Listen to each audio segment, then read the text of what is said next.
অশুভির ছায়া। সন্ধ্যার আগেই ইন্দ্রজিৎ নিজের সাইকেলটা নিয়ে বেরিয়ে পড়েছিল। গ্রামে তার বন্ধুদের সঙ্গে আড্ডা দিতে ইচ্ছে হয়েছিল। শীতের সন্ধ্যা, হিমেল হাওয়া গায়ে এসে লাগছিল। গ্রামের পথ প্রায় ফাঁকা, বিশেষ করে পেছনের বটগাছটার দিকটা। জায়গাটা কালোপোতা মোড় নামে পরিচিত।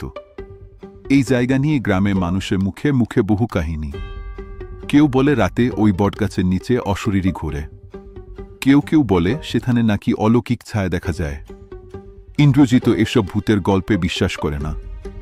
তার মনে হয় এসবই গ্রামের মানুষের বোকা বোকা কল্পনা। সে সাইকেল চালিয়ে বটগাছের কাছে এসে থামে। একটু সময়ের জন্য বাতাসটা যেন থেমে গেল। আশেপাশে পাতা ঝরার মৃদু শব্দ ছাড়া আর কোনো আওয়াজ নেই। সাইকেলের টায়ারের একঘেয়ে আওয়াজটাও থেমে গেছে। হঠাৎ একটা ঠান্ডা বাতাসের ঝাপটা তার গায়ে লাগল। একটা গা ছুমছুমে অনুভূতি। অজান্তেই তার শরীর শিউরে উঠল। সে নিজেকে সাহসী প্রমাণ করতে জোরে জোরে সাইকেল চালাতে শুরু করল।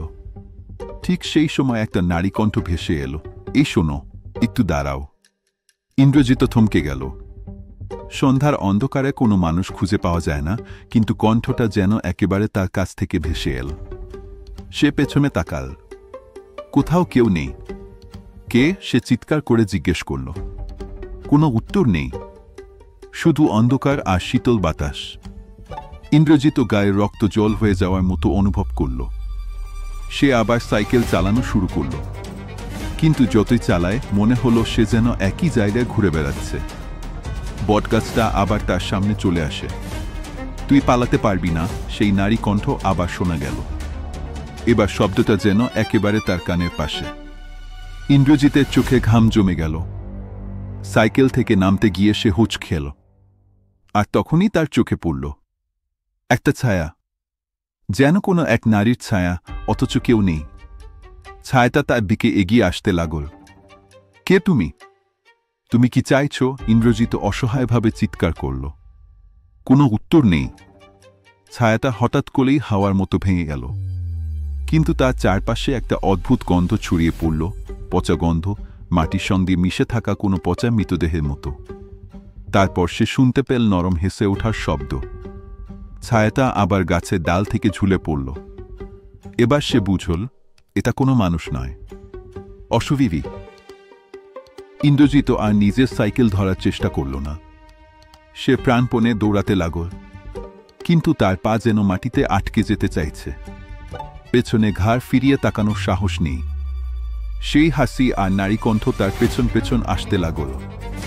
অনেক কষ্টে সে গ্রামে প্রথম বাড়িটার কাছে এসে থামল। সেখানে তার কাকাকে দাঁড়িয়ে থাকতে দেখল। অজ্ঞান হওয়ার আগে সে শুধু বলতে পারল, কালোপোতা মরে যেও না। পরদিন সকালে ইন্দ্রজিৎ জ্বর নিয়ে শুয়েছিল। গ্রামের সবাই এসে তার ঘটনা শুনতে চাইল, কিন্তু কেউ বিশ্বাস করল না।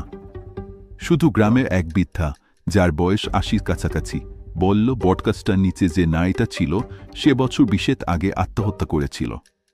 তার মৃত্যুর পর থেকেই সেখানে ছায়া দেখা যায়।